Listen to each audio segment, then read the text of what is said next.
Adama. Je vais vous présenter les différents éléments de décoration que j'ai achetés pour mon bureau. Il existe une multitude d'éléments, de tailles et de couleurs différentes qui peuvent convenir à tous les goûts.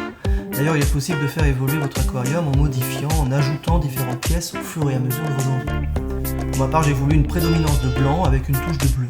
Je compte aussi ultérieurement ajouter des plantes naturelles, vertes, et je ferai donc une vidéo à ce sujet.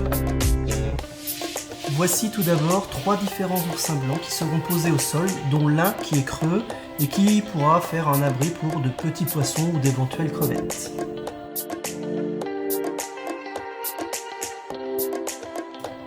Ceci est un lys de mer bleu qui apportera une touche de couleur dans le fond de l'aquarium.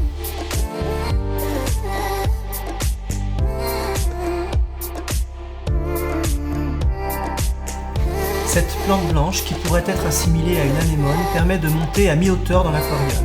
Certaines petites fleurs peuvent se détacher, il suffit donc de les remboîter dans les tiges si cela se produit.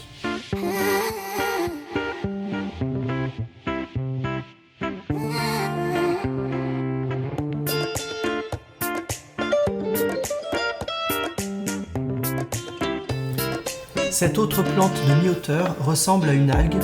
C'est la seconde touche de couleur bleue que je vais apporter dans le Bjorb. Elle n'est pas de la même nuance de bleu que l'autre élément. J'aurais préféré qu'elle le soit, mais cela n'existe pas.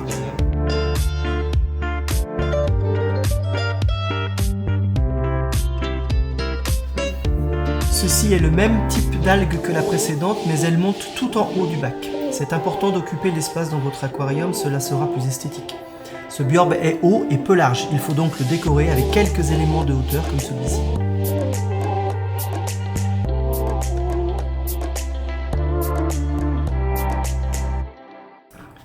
Cette dernière pièce est l'élément principal de l'aquarium, c'est aussi la plus chère.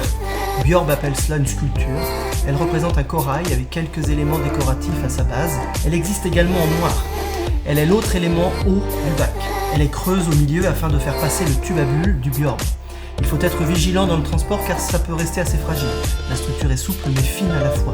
Je pense qu'elle peut donc se casser assez facilement. Pour la retirer de son emballage, il faut dévisser les 3 vis.